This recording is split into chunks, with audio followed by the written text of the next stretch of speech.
Hello, everyone. It's Shane Kanto, your Wasteland reviewer. Welcome to Wasteland Talks, my weekly talk show where I talk about whatever the hell I want. And this is Wasteland Discussion. So we're going to pick a topic, and it's a very interesting time for movies and the box office. And my buddy Nick from SiftPop is here to talk box office with me. Nick, thank you so much for coming on. Thanks for having me. To get a little background, so I teach statistics and at a college level. I love math. I've always been into box office numbers. Like I'm what my Sunday afternoons consist of around 1 o'clock is waiting for baseball to start and waiting for Box Office Mojo to update get box office numbers and going through all the numbers and stuff like that. And up until a couple weeks ago, it's been a pretty bad year for movies. Basically, unless you're a couple of small Italian plumbers, really weren't doing so hot, to be perfectly frank. And for some reason, Illumination can still make billion-dollar movies out of whatever the hell they put on screen. That new Duck movie they have coming out in December, $800 million worldwide guaranteed. It's going to happen. Sure. It sure will. Somehow they keep making money, making the most mediocre films you can imagine. But this year has been so interesting because it's been a tough ride coming back from COVID, having so many streaming services now. And like, unless you really love the theater going experience, who says you can't wait like 30 days to watch a movie on Paramount Plus or Peacock or something else where it's just like, why sit in the theater to go see it? I think people are even getting to the point with Marvel movies where they're just like, it's going to be in Disney Plus in a couple months, might as well just wait. And it's such a hard time getting people back to the theaters.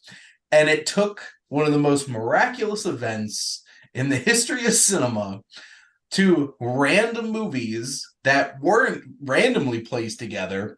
From rumors that I understand, was out of pettiness.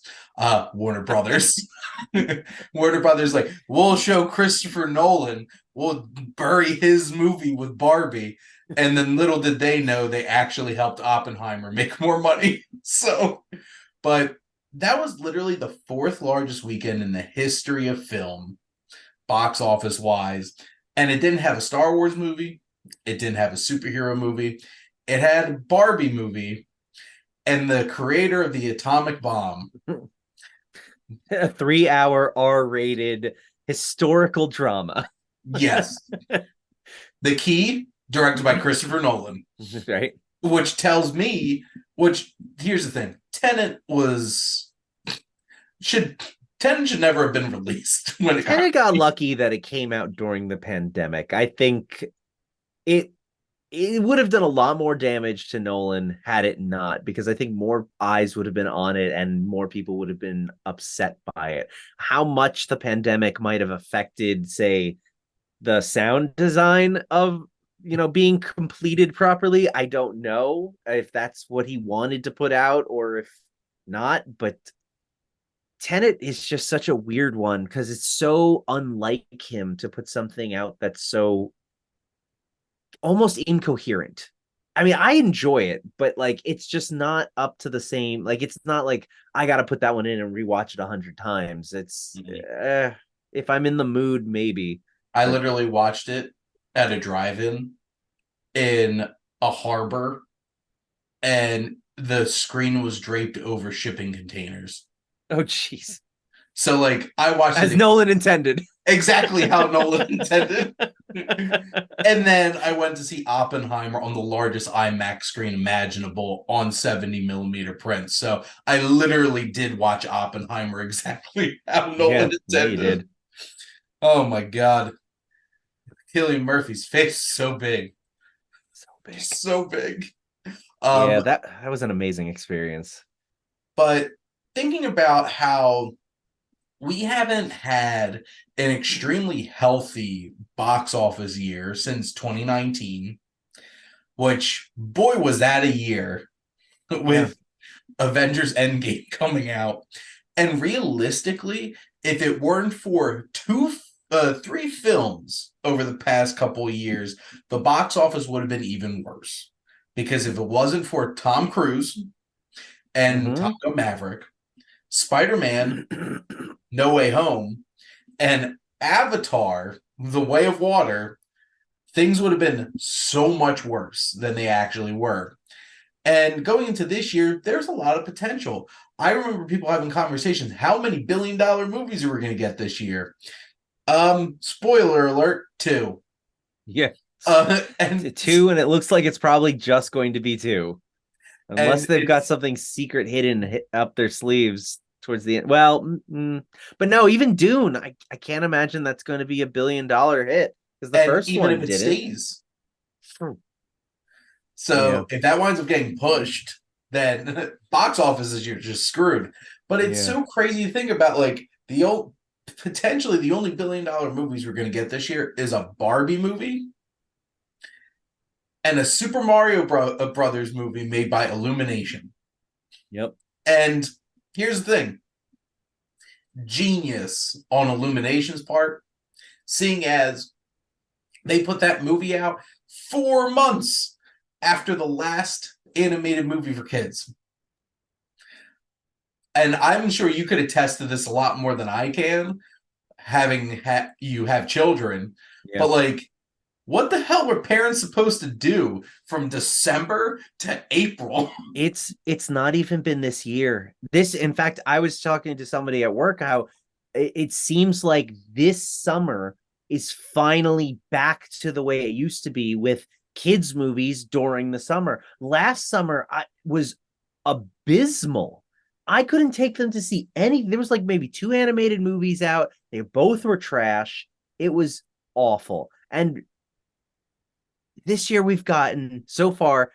Now I take my kids to see the Marvel ones, so they've seen Guardians, but this summer alone, they've gone with me to see Guardians, Little Mermaid, Spider-Verse. We saw Spider-Verse again at the drive-in with The Flash. Nice. We saw Ninja Turtles this past weekend. They wanted to see Haunted Mansion with me. Like there's 2 others that we saw. Oddly enough, I didn't take them to see Elemental. but like did you take them to see Ruby Gillman? Yes, they loved that one. We enjoyed that one as well. So like it's been a crazy good summer for taking the kids to the movies. It's been amazing. And before that, like we had Puss in Boots. And then I think it's funny. I think it was just right at the beginning of the pandemic when theaters started to open. We saw The Croods 2. Yeah. And then I don't think we saw anything for months until that following summer when what was it? The Minions movie came out. Like it was nuts. It's been absolutely nuts. There's been nothing good for kids out. And so I was so glad that this summer has just been all about the kids movies. It's great. Well, and Rise of Gru made like $800 million too. It did during a pandemic. Oh my gosh, it was insane. I was looking. Sorry, I was disrespected Illumination here. I left them off as one of the ones that have helped save the box office. I mean, they kind of did, but I mean, I don't want to give them the credit either.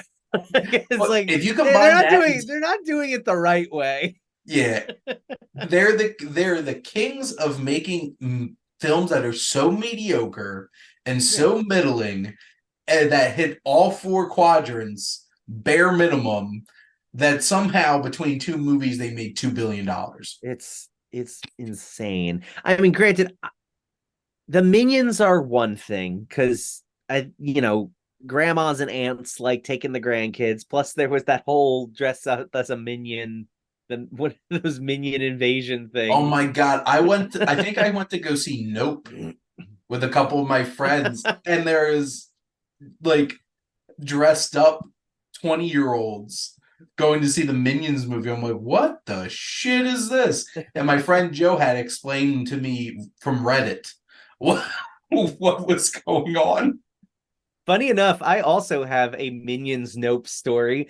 We were sitting in Nope, and there was a family with it was like a 10 o'clock show, And there was a family, a mom, a dad, and two small kids. And they're sitting like 3 rows ahead of us. And I'm like, what is up with this? Like, they know what movie they're in, right? Apparently, the answer is no, they did not, because Nope started. And you know how it starts in the like that bloody TV studio, and they Yeah. all stand up and they go, "This isn't Minions." They Oh took off. my Like, God. oh God. God. Oh But yeah, no. Minions is one thing because they've had their run, and for some reason they keep making money. But I really think it wasn't Illumination so much as it was Mario. Just the whole idea. Well, It seems to me that whenever a franchise has been gone for a long time, it's the Star Wars effect.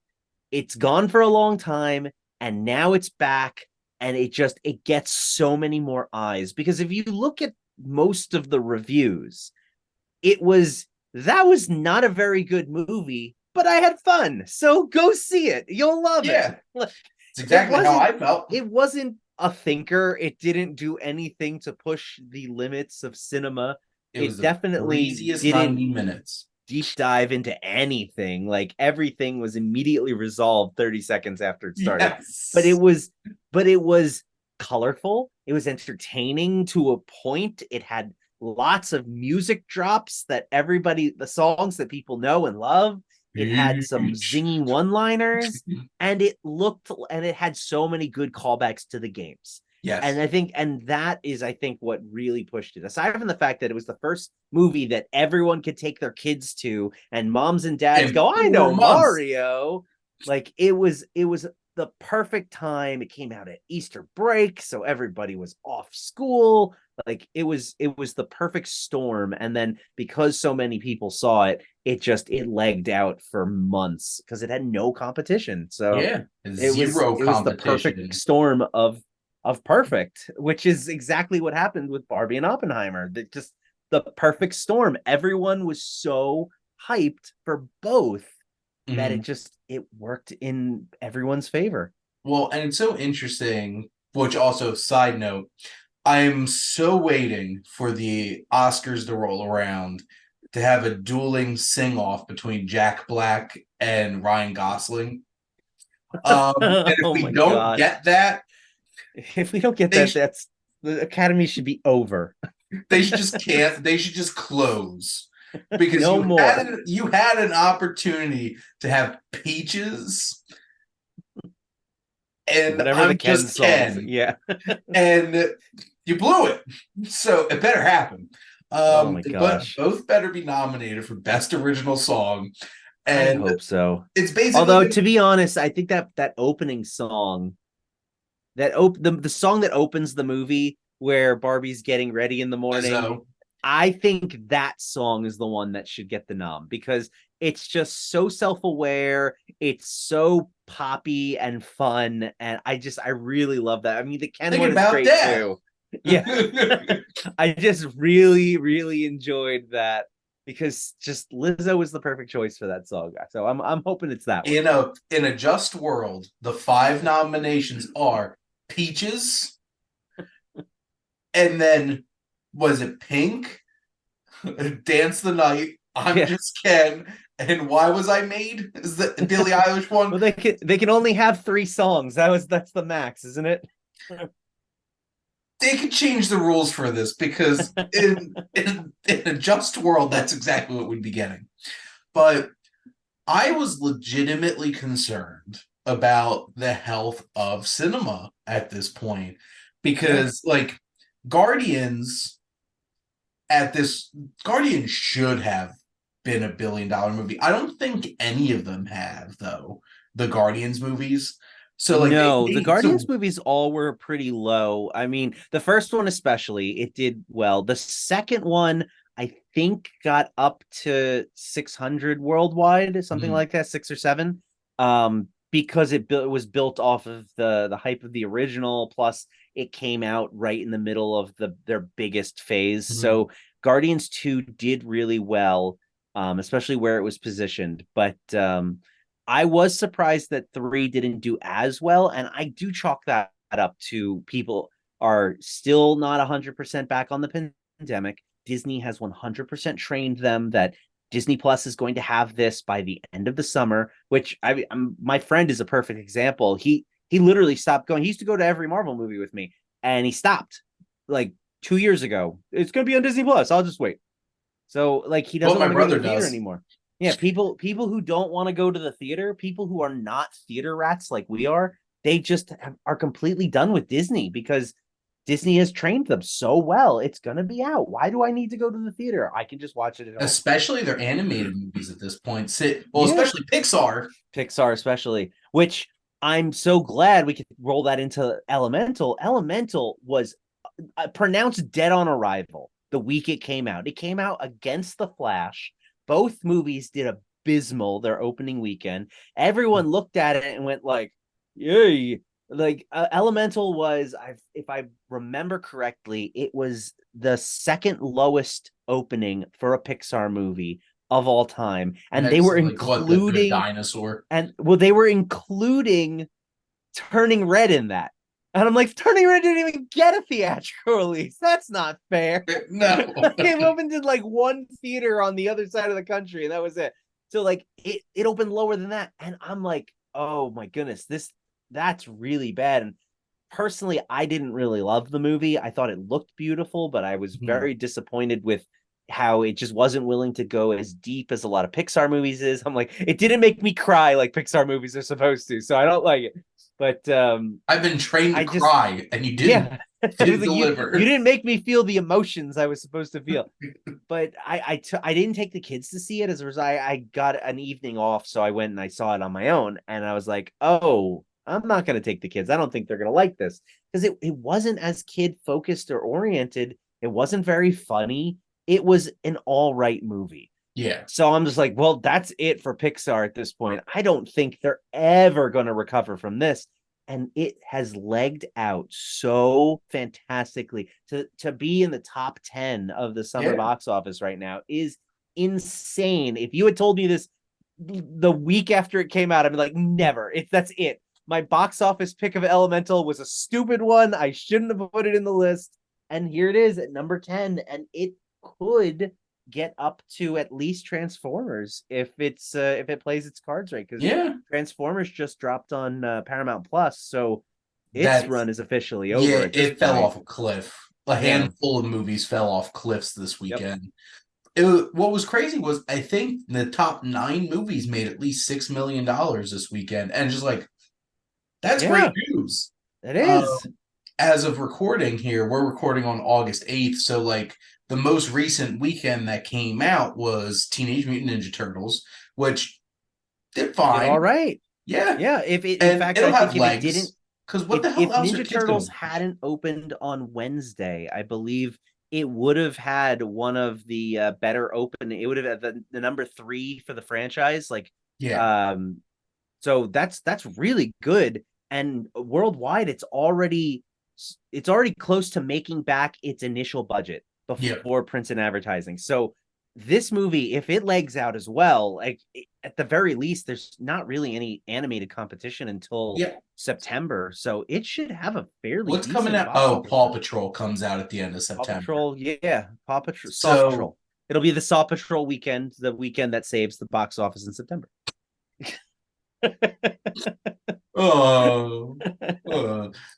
But yeah, Teenage Mutant Ninja Turtles is gonna have 2 solid months of that market, and I think it'll do really well with it. The Meg's gonna drop off.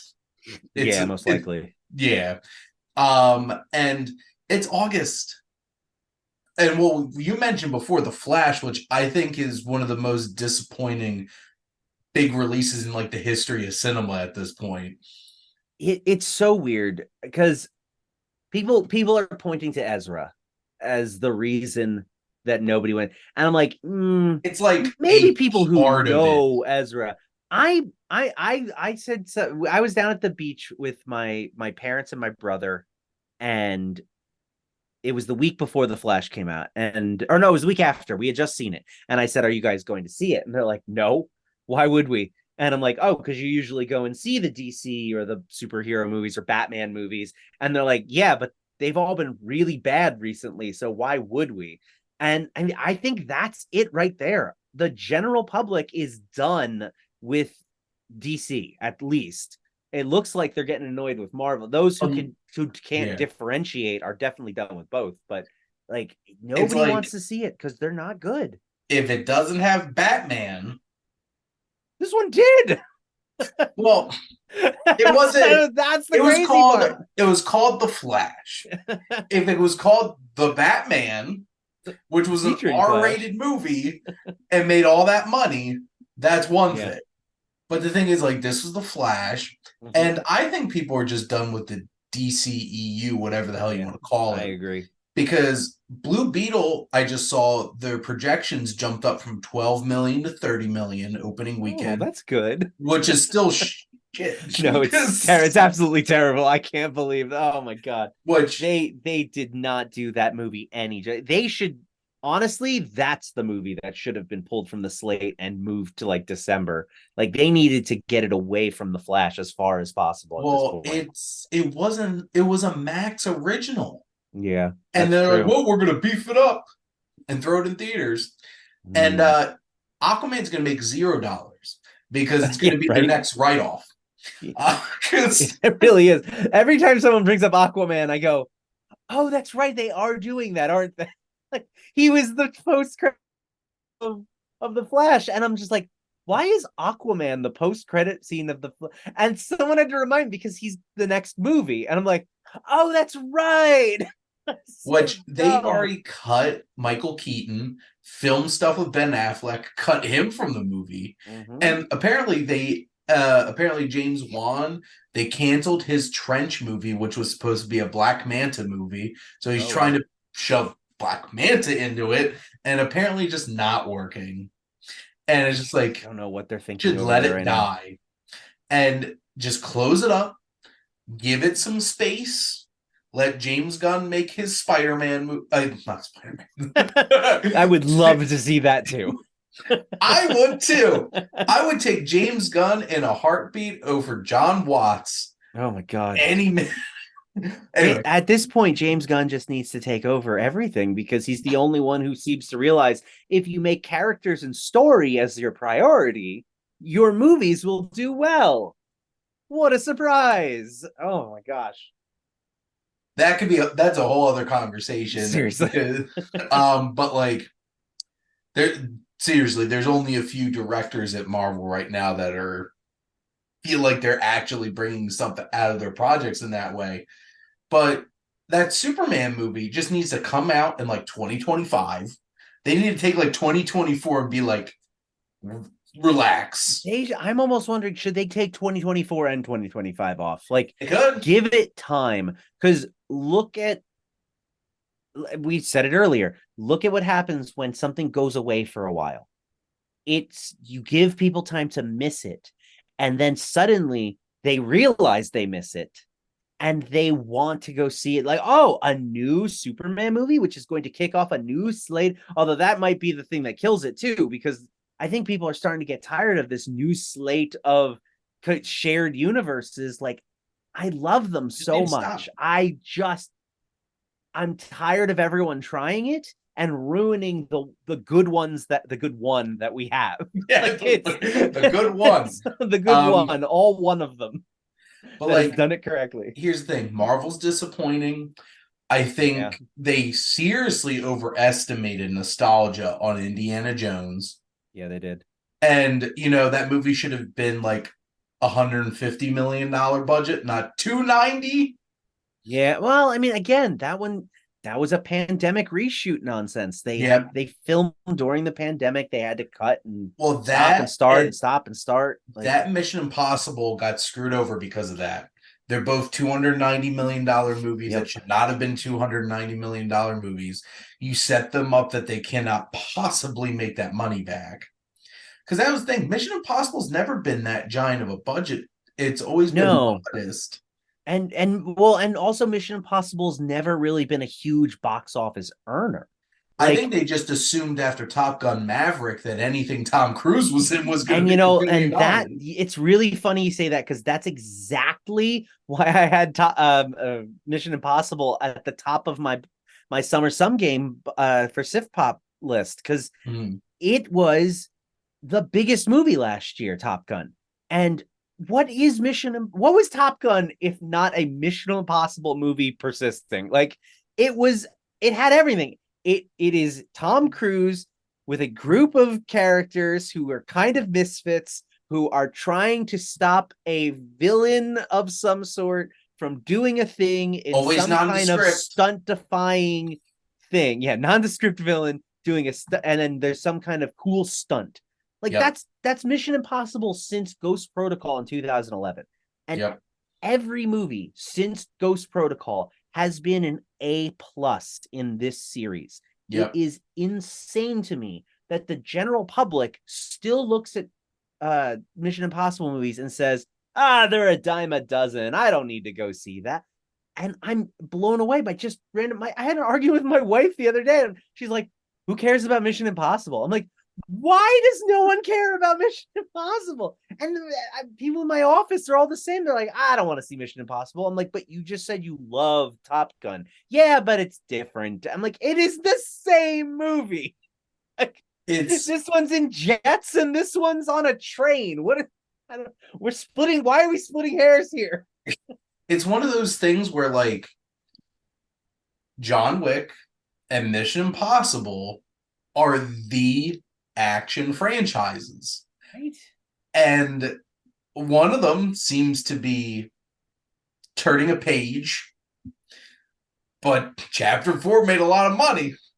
Yeah. And Chapter, if you go to Box Office Mojo, John Wick Chapter 5 is already listed as a future movie.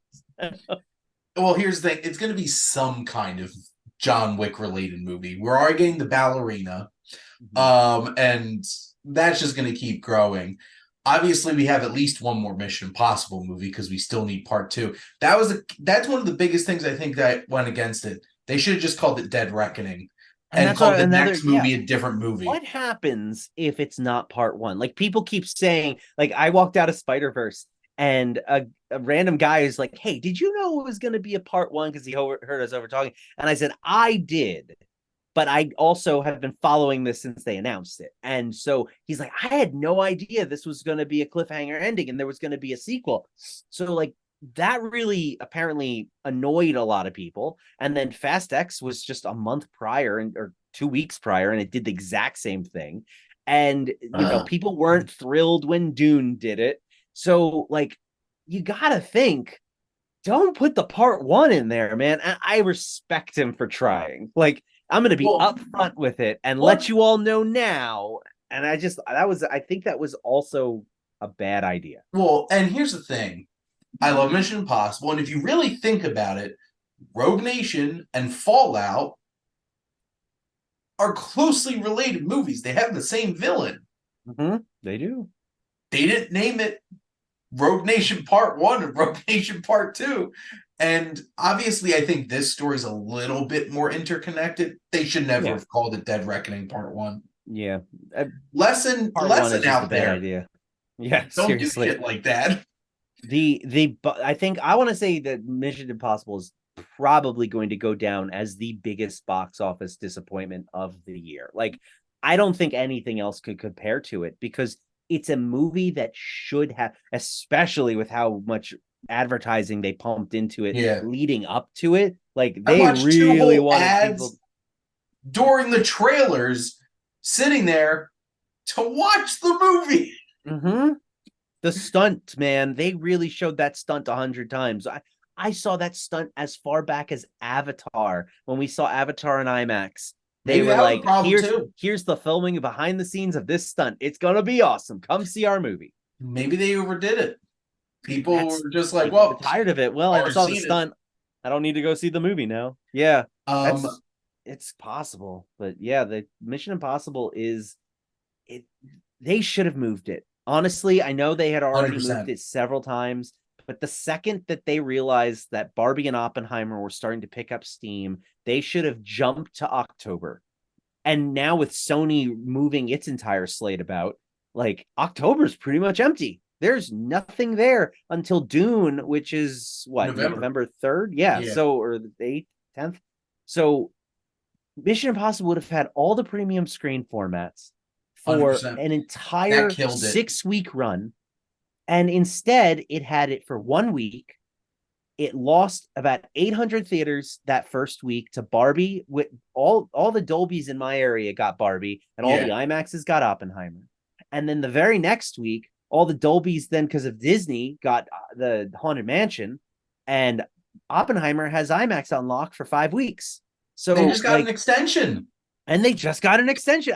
I said, I think it was in Slack. I said, well, at least Oppenheimer will be out of IMAX like in 2 weeks. Maybe Mission Impossible will be able to gain some of those theaters Nope. back and do some. Nope, that's it. Mission Impossible is done. Death It will nail. maybe make another 10 to 15 million unless Tom Cruise really pushes it to them to keep it in theaters for the rest of the year. I don't see it doing anything more than what it's done, and it's going to end up with one of the lowest in the franchises at this point. I think it's already above Mission Impossible 3, but I think it's above the first and the third one, basically. Struggling to but that's unadjusted for one's inflation. from like 1996. Yeah, so like that one even did well adjusted for inflation though, because like it's crazy. It's funny. Mission Impossible had the highest box office opening of all the franchise, unadjusted for inflation. It had the worst if you adjust. It's so crazy. Like, man, these box office is not a kind mistress this year. We have Transformers, which I thought was a franchise that was just like dead in the water. Because like Bumblebee didn't make a ton of money. I loved Bumblebee though. And Rise of the Beasts, I enjoyed. I thought it was a good movie. I had fun with it. And you know, it was okay. It made money. I really loved that G.I. Joe thing at the end though. I saw that coming a mile away. When that started happening, I'm like, they're gonna do it. They're gonna pull the trigger. I blindsided me, and I was like the most excited because when I walked out of the original Transformers movie in 2007, I literally turned to the person I was with and said, you know, it would have been really cool if those army guys were all G.I. Joes. Like, why would Josh Duhamel? And it's Tyrese, isn't it? In it? Yes. Tyrese was earning his paycheck in that movie. Why weren't they G.I. Joes? Why wasn't John Cena G.I. Joe? Like, especially in Bumblebee. Like, John Cena has G.I. Joe written all over his face. I'm just like, you keep messing up, and then it's like, Anthony Ramos, you're G.I. Joe. And I'm like, okay. And what's his face from House of Cards? he was the poster child for G.I. Joe. Random. I mean, I love that guy. He is a great that guy actor. Yeah. But like, I mean, if you had said G.I. Joe and him, I would have been like, who is he gonna be? I was sitting in the theater at the press screening I was at, and my eyes just kept widening. And the second he threw a business card down, I'm like, there it is. We're getting that crossover. Now I really do want that mission, that Men in Black, 21 Jump Street. Like that, I'm so down for at this point. Tony only can do bad ideas now, so you're never going to get that.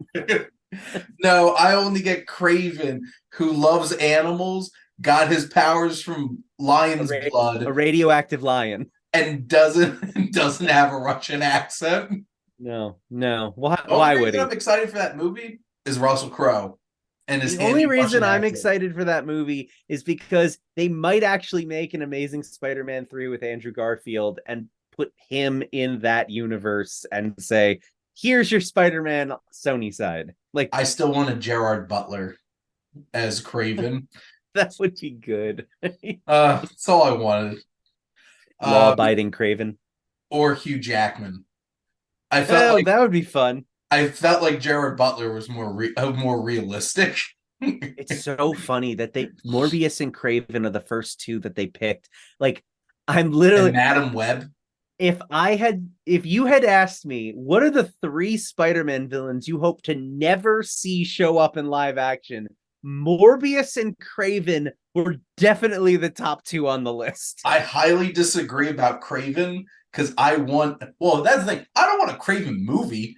I want Craven's Last Hunt. I want to see him go toe to toe with Spider-Man. But no. Well, we're gonna get that in the video game. So yeah. There you go. Is it coming out for Switch? No, I think of course it's not. I mean, I don't even know if it's coming out for Xbox, to be honest. It was a Sony exclusive, but I don't know. I don't know if it still is. I'm so out of touch with video games now. I have been playing Tears of the Kingdom since June on locks. I just have my Pokemon machine. That's basically what my Switch is, right? Okay, so this one's going to be interesting because I feel like we have to talk about this, and I'm going to try to not be kind of an a-hole about this movie. So, Sound of Freedom. Yeah. I saw it. Came out of nowhere, didn't it? Thought it was fine. I want data on how much of this box office is from people donating tickets. It's interesting you say that. I was watching, I don't know if you know Dan Merle on YouTube. He was on Screen Junkies originally. Yeah. He does a box office show. And his show today, he actually got an interview with the vice president of distribution at Angel Studios, and they were talking about this. And he asked him point blank, how much of the box office that was reported or from these pay it forward tickets? Like, are the pay it forward tickets just going into a bucket and you're counting all of that, or does it only count when that ticket is actually purchased with this pay it forward money? And the guy came out and straight up said it is only counting once the ticket is bought. So just like anybody else, when the ticket is purchased, it will count towards the box office. Otherwise, it's in this pot of nowhere that it sits in limbo until someone redeems a ticket. So it sounds like however much money people are paying forward until the tickets are actually purchased. So that opening day where it beat Indiana Jones, that legit box office, like it squeaked by it by like what, a couple $1,000. So that was pretty impressive. And now it actually, by next week, it will have outgrossed Indiana Jones completely. So it almost is a moot point. Domestically, yeah, because it's made $0 reported outside the United States. So interesting. Yeah. Because if you go on Box Office Mojo, it has no international box office. Oh, I had to stop going on Box Office Mojo because Box Office Mojo stopped reporting the numbers correctly. I've been actually using thenumbers.com to kind of fact check box office, and I've been looking around on the internet and other places. I've been running the SiftPop Summer Sum game, so it's been a nightmare trying to get the top 10 exactly right because Box Office Mojo apparently doesn't count certain movies as actual movies. It's really weird. I decided not to do that because I knew it was going to be a shit show this summer. I'm like, I don't even want to try. That's when it's the most fun. But yeah, and I'm going to say this. I stopped watching, to be perfectly honest, I would usually watch Dan Merle's show, and then it kind of turned me off that he was getting so obnoxiously defending Sound of Freedom. And I'm just like, you were freaking out in your show without any evidence or data. It's interesting that he actually talked to them about it. Yeah. So what the hell are they doing with all that money people are donating?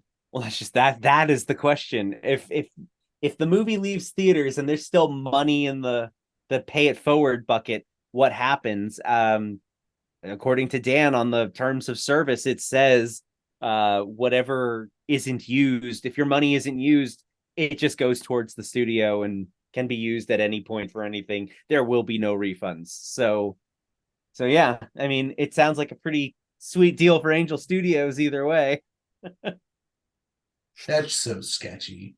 This whole, oh my god, it's a Ponzi scheme. It smacks of Movie Pass. Well, and it was funny. I remember when Movie Pass came out, I was like, I had so many people like, are you going to do Movie Pass? You love movies. I'm like, no, I did Movie Pass. I have a Best master's 5 months of my life. I have a master's in accounting. I have a business degree. I took one look at that shit and I'm like, that's not going to work. Yes, I know. I said the exact same thing. I don't have any of those credentials. And I looked at it and said, this is a scam. There's no way it's going to work. But and look what happened. I looked into it enough and I was like, okay, there's a reasonable like get out of jail free card. So like I can get it and try it. And if it like they're not gonna steal my money, like it should be fine. And I tried it and until Mission Impossible Fallout came out and they shut it all off like from the I think it was my first movie I saw with it was Three Billboards Outside of Ebbing, Missouri, and the last movie I saw with it was I think Avengers Endgame. and that was that, or Paddington 2 maybe. I think it came out. The only good thing that has come out of that are all the other programs that the theater started. The A-list, baby. Yeah, I've been A-list since they launched that. Oh my god, my favorite thing to do at the end of each year is to calculate how many movies I saw that year, how much I would have spent, and how much I did spend.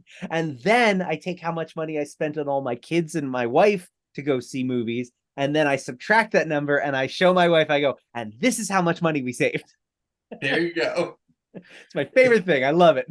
You should just get A-list for your whole family. But they were originally going to make a family plan, and then I don't know if it fell through because they realized they would get screwed by like me personally. I would have put them out of business. But then it's also possible the pandemic changed those plans. But yeah, family plan would be amazing. But so Sound of Freedom's an interesting case that, you know, has destroyed leftist Hollywood and has oh my god, don't go on the I'm looking in the this is my camera right here. Please, people of the internet, do not look up Sound of Freedom at all. You will go down a rabbit hole of insanity that is not good or healthy for anyone. Half of the internet thinks that people are buying tickets and not showing up because they're just trying to boost the box office. The other half thinks that theaters are actually turning customers away who bought tickets to stop them from seeing the movie. Because theaters don't want to make money when they theaters don't want to make money. They theaters don't want to make money at all. Everyone thinks that child kidnapping is bad. Just ignore the internet. They are all idiots.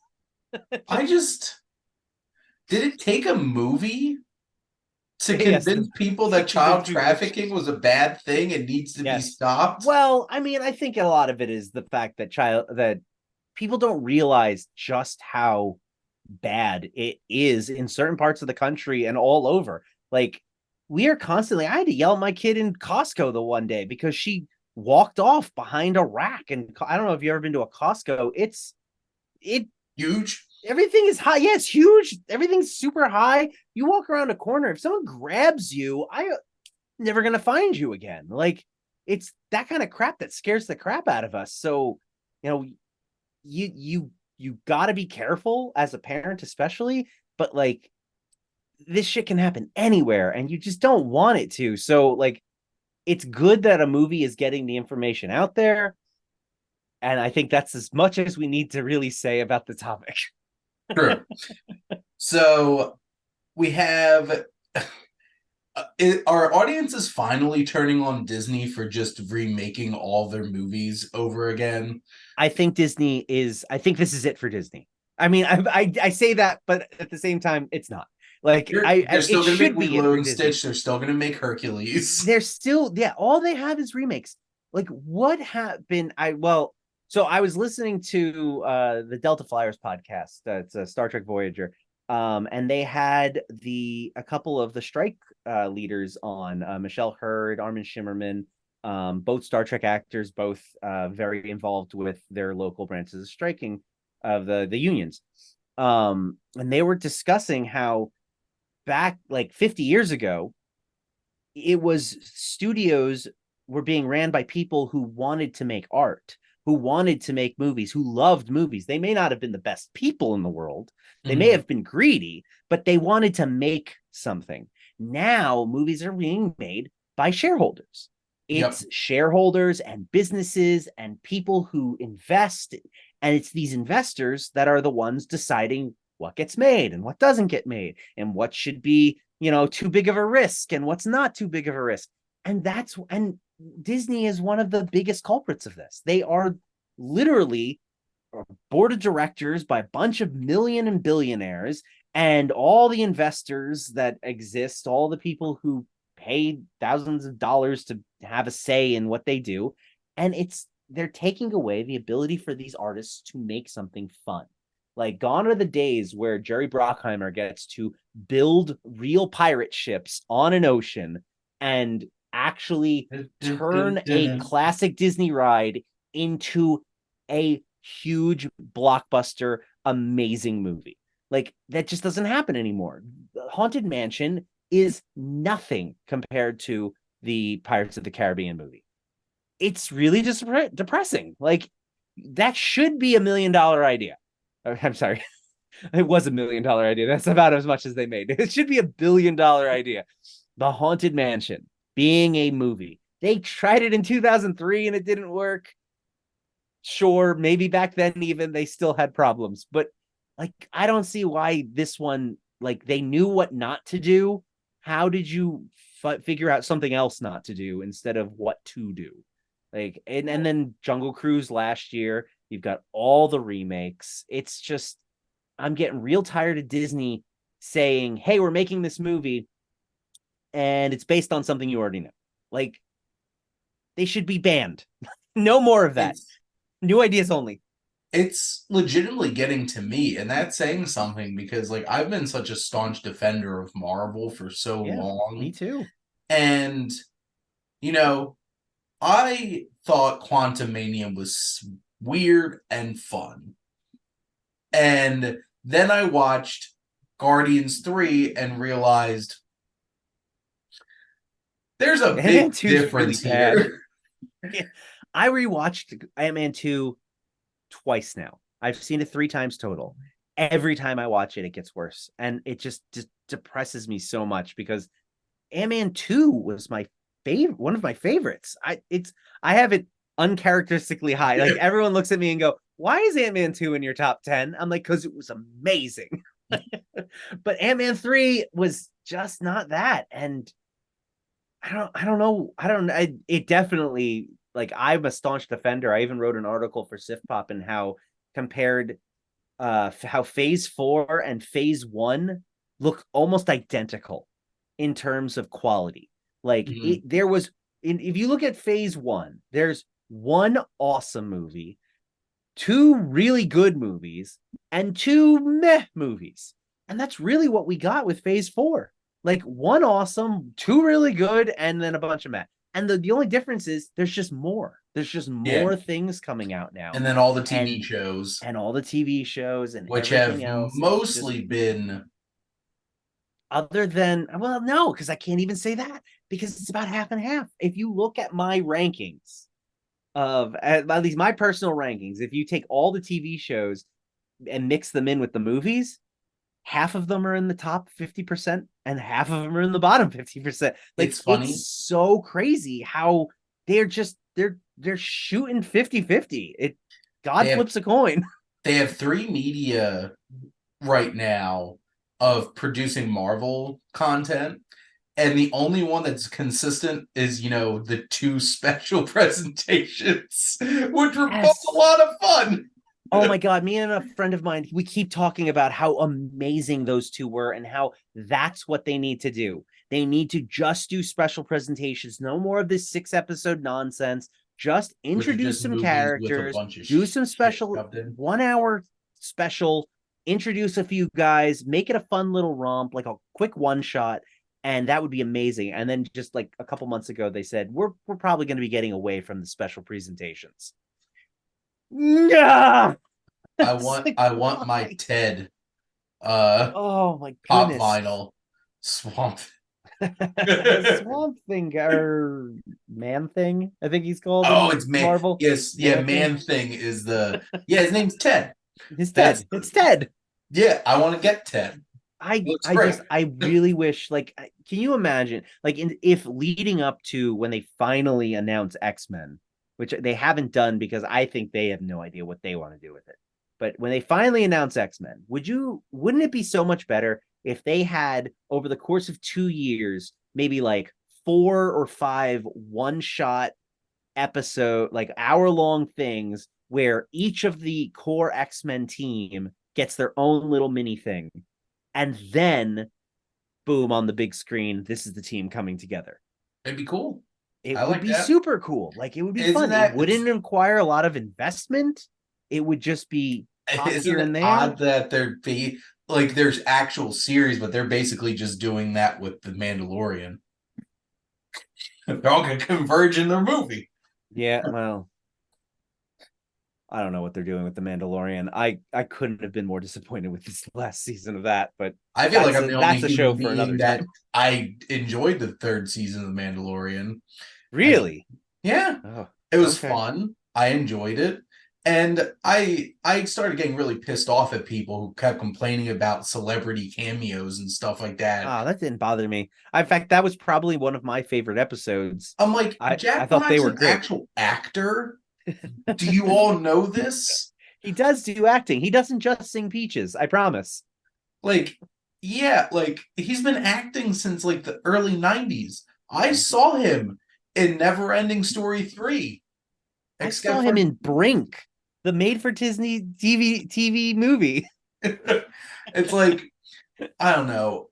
I just there's not a lot of faith in what Disney's doing in any of its No. areas. And none of them are making a ton of money. Like, obviously, Guardians is the only one that made substantial amount of money this year. Yeah. Spider-Verse hit a nerve, captured people's imaginations. Not And Disney, now, though. huh? But not Disney, though. Not Disney. Yeah. Like, if you're looking at the top films of this year, we have Universal, which has Illumination. Mm-hmm. You got Warner Brothers, and like Sony got Spider-Verse, obviously Guardians with Disney, but Yeah. like If you Disney, look at the box office top 10 for the 4 years leading up to the pandemic, Disney owns 50% or more of the top 10 movies of the year. They had pretty much the entire thing on lock. In fact, I think it was 2019. They had like all but two. Like it was insane. This year, they have two. The top 10 worldwide box office, they have Guardians of the Galaxy and The Little Mermaid, and that's it. And at this point, I don't even know if The Little Mermaid's going to be hanging around this list for much longer at number 8. Like if any other movie has China has as many. China has this. That's right. China has two on their own. I watched The Wandering Wandering Earth Earth and Wandering too. Earth too. Oh yeah, I got a press screening like for that. They're crazy over the top sci-fi movies. It's literally about the Earth flying through space because we got to move the Earth. And I just heard like the first one was really good. yeah, and it's just crazy. Like Fast X, obviously, like those movies don't have a foothold in the U.S. anymore. No, they're worldwides. And neither is Transformers. So both of them are just global ones. And like the Meg made so much money because it had a bunch of Asian characters in it because it's well, co-produced by two Chinese production companies. So they pumped their money in. I'm sure it'll do quite well in China for a couple weeks. And it's one of those kinds of things where they really need to figure stuff out. And why was the hype so big on Oppenheimer and Barbie? Because there was quality filmmakers behind them and people were excited about good movies. That is really it. Like I was surprised when we got there how many regular people, I say regular people like it's bad, how many non-movie nerd people were there dressed up ready to go. Like I hadn't realized that the internet really took what what we started, because back in March, Barbie and Oppenheimer on the same day, everyone in our circles goes, Greta Gerwig and Christopher Nolan have a movie out on the same day. Like if you asked everybody in my theater opening weekend for Barbie if they knew who Greta Gerwig was, I guarantee maybe a third might. Like, I saw Frances Ha. No, you didn't. Yeah, right. And that's Lady Bird, director of Lady Bird and Little Women. Who all saw Lady Bird and Little Women? I don't think a lot of people were there for that. I was walking out blew of up. a local AMC, having sat through a 2-hour and 20-minute French-Spanish film called The Beasts, because, that's what I do. And as I'm walking out of the theater, I saw at least 6 groups of women all dressed in pink. Yep. And I'm like, they're going to see Barbie. This was this past Friday. This is weeks. People are still dressing up. I love that. We went out with a friend and his wife, and my wife came along too. And we went to dinner beforehand. We couldn't believe how many people were in the restaurant all dressed up, either having just come from it or going to it next. And the restaurant even had a special Barbie drink on the drink menu. Like, I could not believe how much this transcended just regular movie geek culture. And then on top of that, a lot of the Barbie shirts that people were wearing were Barbenheimer shirts that they made themselves. I couldn't believe it. I was like, we saw people wearing them at Oppenheimer on Thursday, and we saw people wearing them at Barbie on Saturday. And I'm like, we really screwed up. We should have made shirts. Like, we should have gotten in on this. And then everybody in Japan's just like, you're all terrible. Yeah, that was an unforeseen circle. I mean, I guess it shouldn't have been unforeseen. Like, we knew that they probably weren't happy about Oppenheimer. If you take a step back and really think about it, why were a bunch of people pairing up a movie about the atomic bomb, which killed hundreds of thousands of people, and Barbie? But because in America, we all have a macabre sense of humor. Yes. And pairing something so dark with something so polar opposite to us is amusing. Yes, when we all sit and think about it, the scene where they're determining what city to bomb in Tokyo had me almost in tears. And especially having lived in Japan, I was really affected by that scene. Like that I was feeling sick to my stomach, and like I was almost crying watching that scene unfold, which is exactly how you should feel. I understand why people are upset that we are making light of a ridiculous combination. Well, you know what? I didn't feel so light at the end of Oppenheimer when I had tears in my eyes and just feeling the existential dread of the weight of the world crashing down on me as I finished watching that movie. I just really hope the internet doesn't try so hard to make fetch happen and make another one, because if Saw Patrol really becomes a thing, it won't. We can't rally them again. It's not gonna happen. And the thing is, it's a Paw Patrol movie and the 10th Saw movie. This isn't like Christopher Nolan and Greta Gerwig going out. That's counter-programming at its best. Well, I mean, also, you got to look at movie theaters have always counter-programmed. And whether or not this was Warner Brothers really trying to get at Nolan, counter-programming has always happened. Like, when I saw, my dad took me to see Star Trek The Undiscovered Country in, I think it was 91. And my mom took my little brother, who was too small for Star Trek at the time, to see My Girl.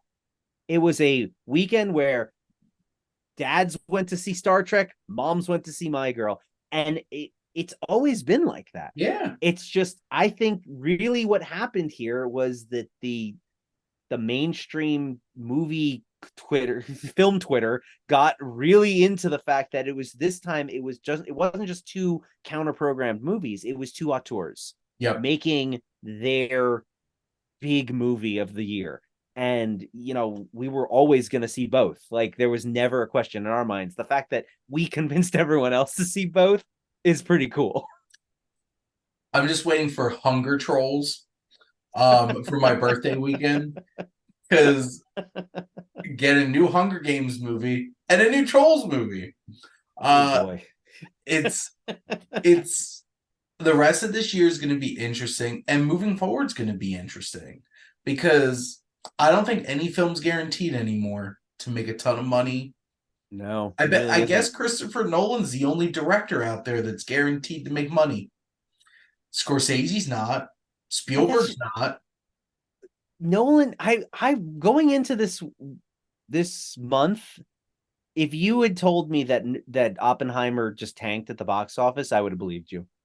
Like I wouldn't have banked it doing as well as it did, because it didn't seem like the kind of movie that makes money. It seems like the kind of movie that deserves to make money, but it's not Mhm. the kind that actually does. So I'm just tickled tickled pink Yep. by the fact that it has just it and the fact that it is truly his masterpiece. It's all the better. The fact that it's making money, it's a great movie, it deserves to be making the money, it deserves to be getting out there. And so I really hope that this is a trend that can continue with the box office, and that people are more willing to go to theaters now, because hey, we had a great time at Barbie and Oppenheimer Yeah. that week. Maybe it's, it's even better when we only have to see one movie a week, because two is a lot. And I really hope that this is a trend that continues. Hopefully that movies are back, but I don't. The cynic in me is like, I think this is a fluke. 3 weeks in a row doing well is one thing, but like what is there coming out? I have a board at work where I write down the upcoming movies and I count down the days, and I'm trying to figure out what to put on that board. And I've got like maybe 2 movies in September, 2 in October, 2 in November. And I'm like, that's about, I had to fill it in with TV shows.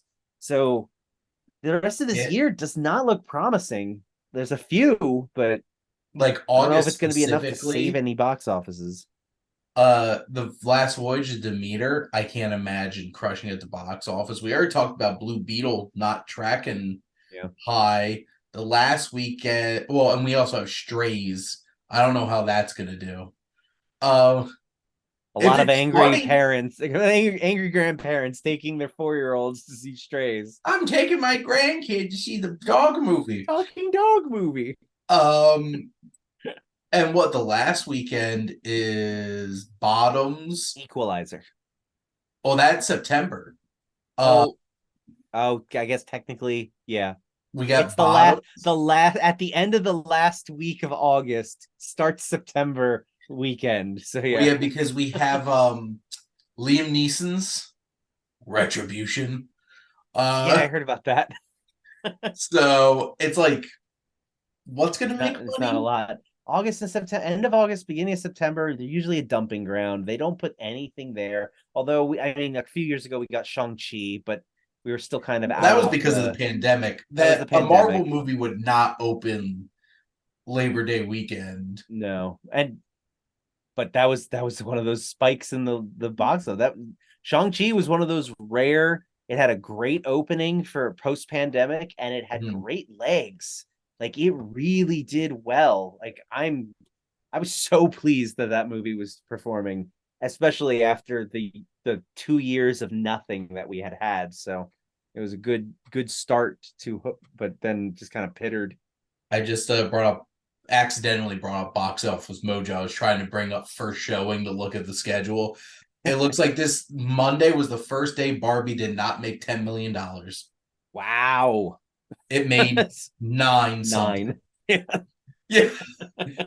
And Meg dropped to the fourth at the box office. So Oh man, surprise. the Meg doing poorly after only 3 days.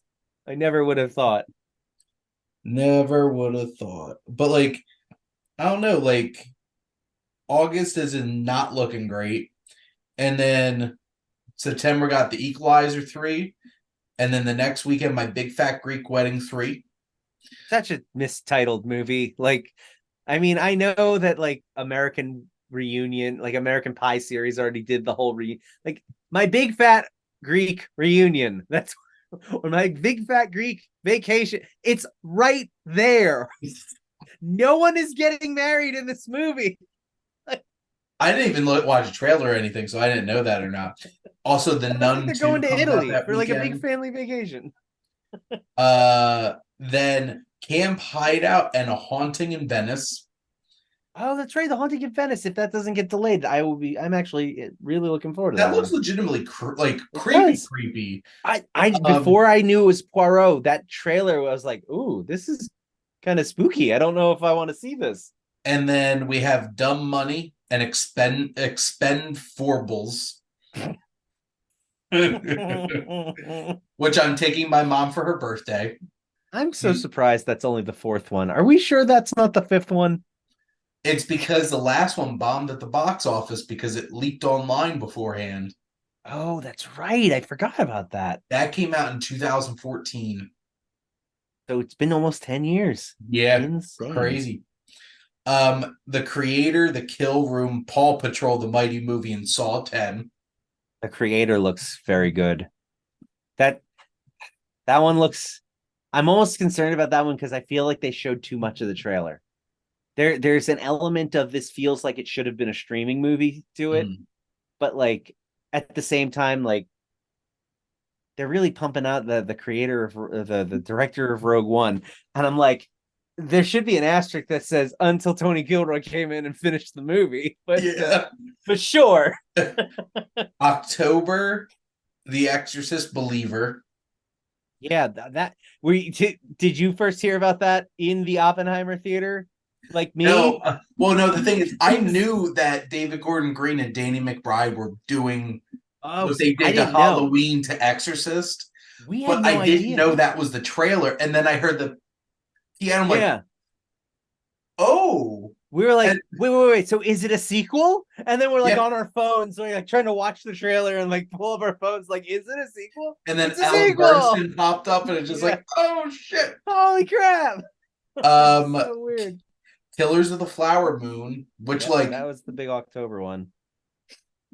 I hope catches an audience, but I mean, when was the last time Scorsese movie really drew in an audience, though? yeah, that's fair. I mean, I'm actually You really know? trying to rack my brain because what Silence was the last one he did in theaters Yep, it made no money. and made nothing. Well, because even they also put it out at a stupid time of the year. They put a trailer out a month and a half before it came out and just Yeah, dumped it in December because they're like, oh, we'll win Oscars. yeah, and I don't even think it came to my market until like mid-January. Like it was totally lost. Well, and it wasn't Wolf of Wall Street, was it? Before that?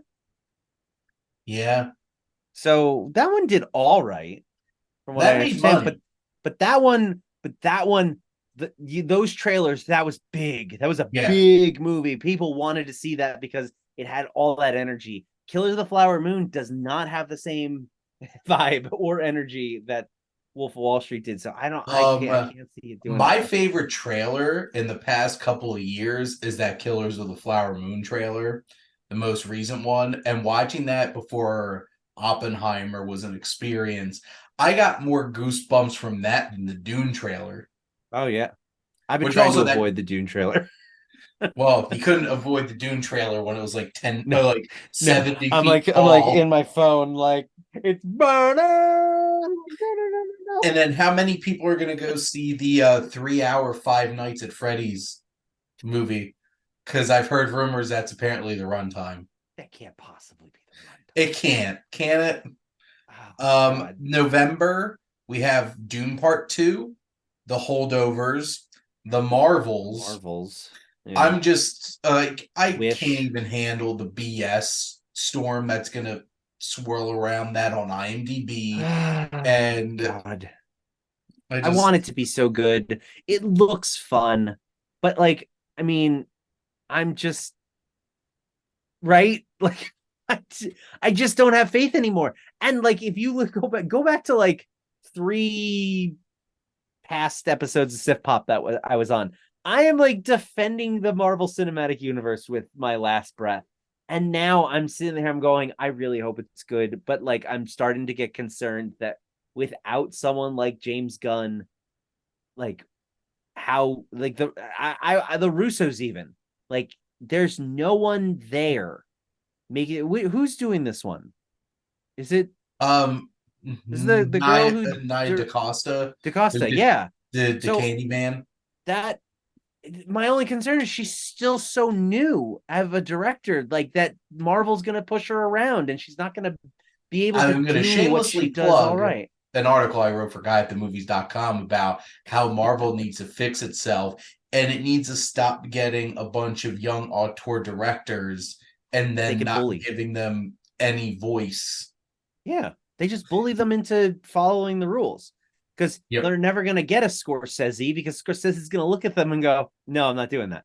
And Yeah. that's what's gonna happen. Thanksgiving weekend, my birthday weekend, November 17th, The Hunger Games, Next Goal Wins, Please Don't Destroy Oh, Thanksgiving, Next and Goal Trolls Band Wins. Together. Next Goal Wins looks like it should be a return to form for Taika. He And I'm needs a at the point win. where I'm like, please just make those movies. Yeah, I don't he need can't have any a budget. Marvel or Star Wars stuff from you, Taika Waititi. Yeah. Just keep making Hunt for the Wilder People-esque things, and I'll be happy. Seriously. Napoleon and Disney's Wish comes out Thanksgiving. Which Napoleon, I don't know. Napoleon's gonna get screwed because it's an Apple TV Plus production. It'll probably be in theaters for a couple weeks, and then it will be on Apple TV Plus. Yep. And it's not going to do box office the way it should. Although I think the one thing it does have going for it is that like only like 9 people know they have Apple TV Plus, and the other 50,000 forgot that it just came with their device, and they won't watch it anyways. Well, maybe they will go see it in the theater. And then like December, Godzilla -1. What is that? It's a new Japanese Godzilla movie that's actually getting a wide release December 1st. That's fun. Poor Things, which Yorgos Lanthimos is 100% going to blow up at the box office. That's not making money. No. That might make some awards, but it's not making money.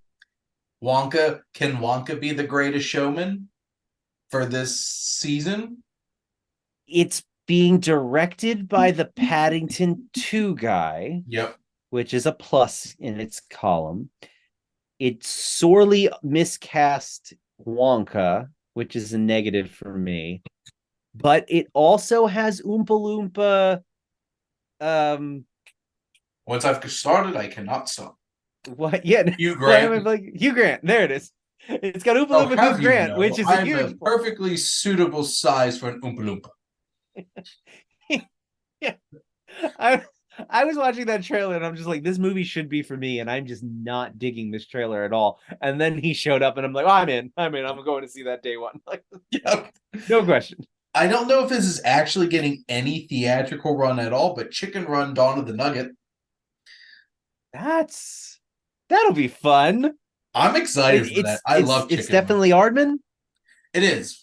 Okay, so then they've been doing their most recent short films for Netflix. So I noticed. And what, that Shaun the Sheep movie, wasn't that a Netflix only? Farmageddon, my number 4 movie of 2020. Nice.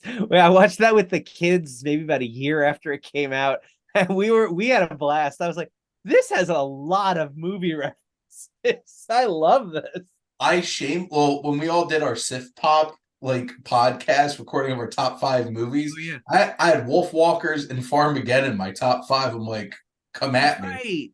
You know what? Honestly, I think it was you who I found out about it because I listened to that. Yeah. Oh my god. They didn't advertise it. It just walked on Netflix one day. Yeah. Aquaman.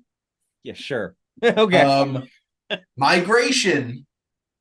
Oh boy. Illumination. And then here real quick.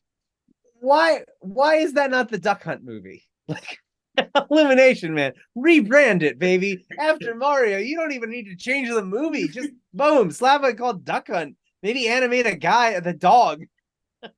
You know what's going to be the next billion-dollar movie for Universal? When they finally make a Legend of Zelda movie at Illumination. No, I'm going to call it right now. It's going to have an amazing opening weekend, and then it will tank because I don't think they're going to get that one right. I don't think there's not enough color in the world to make a Legend of Zelda movie make people go, wait a minute. There was no story here, which is uh, really weird to say about a Zelda game. who do they get to play Ganondorf? I'm just waiting for Super Smash Bros. Crossover event. That's really what it needs to be. They need to just build it up to a Super Smash Brothers movie, do the joke that it's like the Avengers, and just be super self-aware. My only concern is that Illumination is not going to have any care about doing that. They're just going to be like, no, just make it a movie that has fart jokes in it. Go. And then it makes $2 billion. $2 billion. And then Christmas, The Color Purple and Ferrari. What's Ferrari? I haven't heard about that one. Michael Mann biopic starring Adam Driver as a is Ford it versus so it's Ford versus Ferrari, the prequel. Is it it's Lorenzo Ferrari? I'm trying to remember what his name is. But yeah, so I guess it is a prequel directed by Michael Mann. I don't know how many of those movies are going to make a bunch of money or not.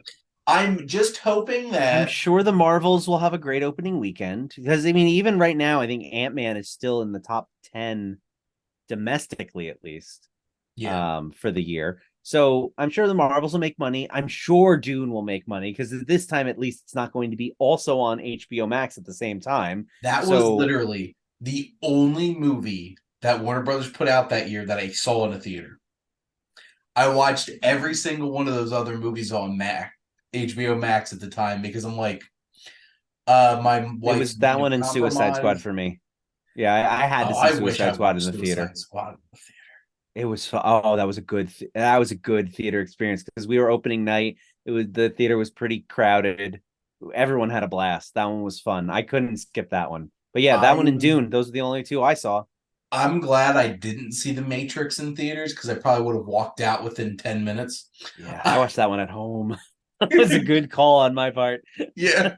Wonder Woman, the one with Angelina Jolie where she fights fires or she runs from fires. One of the two. She's supposed to be a fire jumper, but she doesn't really do that. She just runs away from Aidan Gillen and Nicholas Hoult. As they clunkily set up a possible sequel and potential spinoff. Well, Taylor Sheridan in verse. Yeah, the Taylor Sheridan. They're all connected. It's actually a Yellowstone sequel. What was it? The one with Denzel I saw at home. The Little Things. Ugh. Oh, you know what? I think I did see Mortal Kombat at the theater. I did see Mortal Kombat at the theater because we were just so excited to go back to the theater at that point because it was like the first movie back. But yeah, and the rest. But then it was Mortal Kombat. But then it was Mortal Kombat, yeah. But yeah, the rest of that year it was all at home. Nothing like getting it at home for free. Even though the A-list is probably the only reason I saw them. Like I can't fault a single person for not going to the movie theater when it's on their streaming service at home in their house day one. I can't fault you. I have the A-list thing, so my ticket's paid for. I'm already paying $20 a month. So I gotta go get that. I gotta go make my money back by going to see that in Dolby and making sure that it's a $20 ticket to make up for my $20 a month fee. But I'm sure my ticket to Oppenheimer was more than my whole A-list for the month. Oh, probably. IMAX in New York City night, premium seats, like right in the middle. There's no way. But here's the thing. I'm not super hopeful about the box office.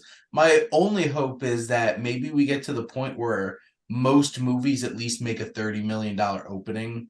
Yeah. Which it's been consistent that like some of these movies need much more than that to be profitable, but a whole lot more. Yeah. Like the Meg did fine for itself. It's certainly going to make money. Yeah. But it's a sad state and something needs to happen. or we might not have movie theaters. I think we need to get more of these mid-budget things back because, like, look at Joyride and what was the one with J Law, the one where she dates the Oh, 19-year-old. is that No no Hard Feelings. feelings? Yeah, No Hard Feelings and Joyride, both very enjoyable movies.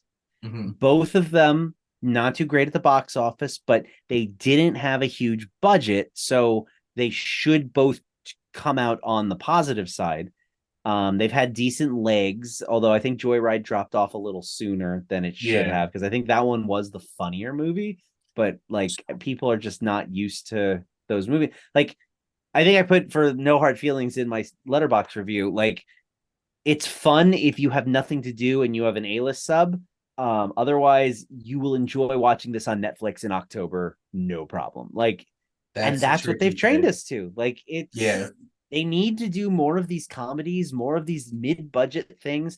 And I gotta give them props with No Hard Feelings for making it R-rated and going there, because they could have very easily made that movie PG-13 and widened their audience to make more money. Like, there's no reason why I'm like, this is the old man in me. There's no reason why Jennifer Lawrence had to be naked in that one scene. Like, as much as, I love a good set of boobs as the next guy, but like, if you cover that up and you imply that she's beating them up naked, you got yourself a PG-13 rating, and boom, you've just opened up at least how many thousands of people more, because now teenagers can go see it without their parents, and you've just doubled your box office. Like, it's little details like I appreciate them going for the R rating, but like nowadays you got to be more strategic, guys.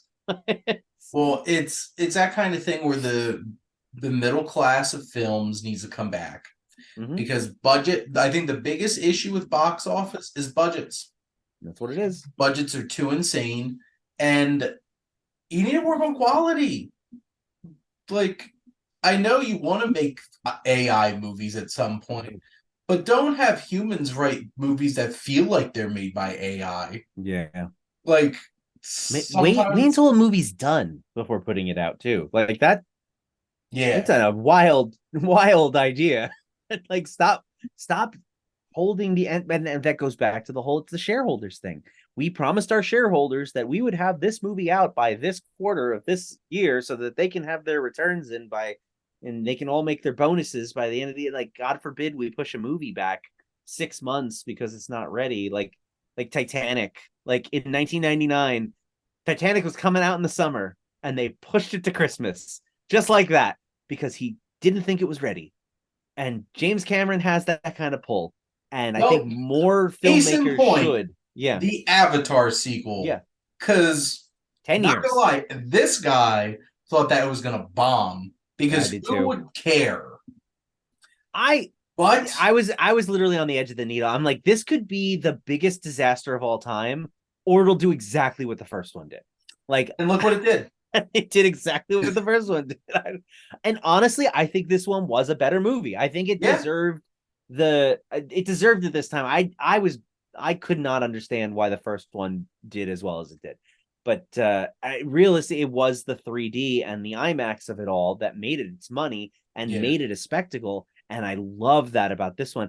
It still blows my mind that the amount of money that Avatar made in 2023 is the number 5 highest grossing domestic for 2023. Like, it made that much money. It's insane. So, like, what is the common theme though with the box office when it makes money? It's a director who has a lot of clout, who has a vision, who spends the time on the movie that they're making, and puts out a quality product. And that is your James Cameron, your Greta Gerwig, your Christopher Nolan, your James Gunn. And those are the movies that are making the money this year. So, like, I don't know what we need to do, Hollywood. Figure it out. Get your shit together. Like, it's pretty obvious. And you need to have you need to have these filmmakers making the right movies. Yeah. Because, like, forcing them into big Marvel projects when they're not ready or not a good fit's not good. And Nolan has proved he can make literally anything, and people pay money to see it. He made a war film with almost next to nothing characterization. Make what, $600 million worldwide? Yeah. In Dunkirk that costs amazing. $100. And then he made a 3-hour biopic that's partially in black and white about the man who created the atomic bomb. And he made it so uniquely Nolan, and also is making a shit ton of money. So it's right there, and it always has been. This year is not unique in that regard. Just go back to every year of the box office in the past. The movies that made the most money, yes, for a while they were the big superhero spectacles, but like if you go past that and you look at the 2000s, the 90s, the movies that made the most money were the ones with the people doing the best work. It wasn't big spectacle $200 million budget movies. Yes, that works when you have an Avengers for the first time, or you're culminating your end of Avengers run with Endgame and Infinity War. That it works when you have a huge budget, but like not every movie can do that. It's gotta be more reasonable. And when you make these directors and these movie producers have a limited budget and you say, no, you can't do that, you get things like Deadpool, where the budget got cut. They literally cut the final fight scene because they didn't have it in the budget, and it turned into a funny joke. They had to be creative. They had to get interesting with what their choices they were making. They didn't just have carte blanche to do whatever. So hopefully we're gonna take the right lessons from this year.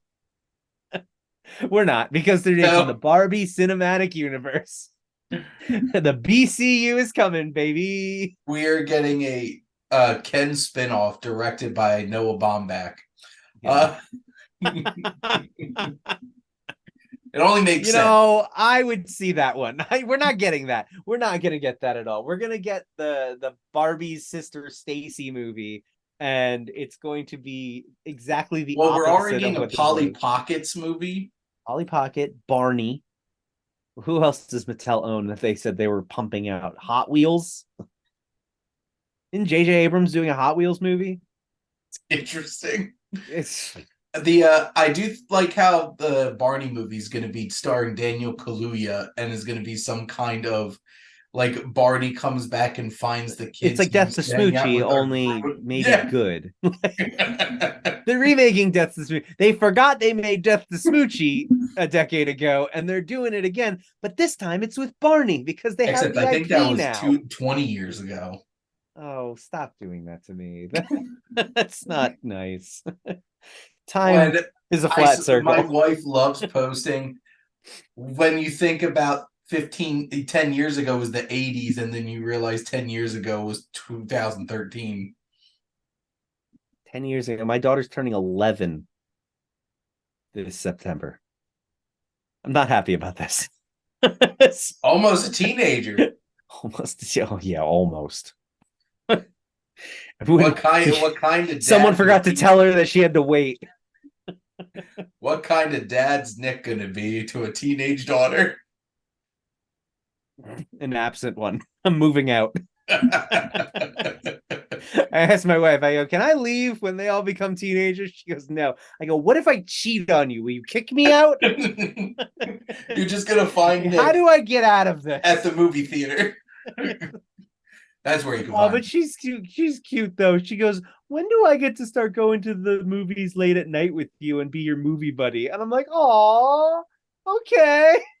I'm like, well, you're gonna have to talk to your mother because she has this whole thing about school nights and you have to go to bed on time. And I mean, I do too, but I'm an adult and I could tell that to go to hell. Well, I mean, I also have a problem with her staying up past her bedtime because she's crabby in the morning. But there you go. Yeah, I might say okay for a movie once in a while.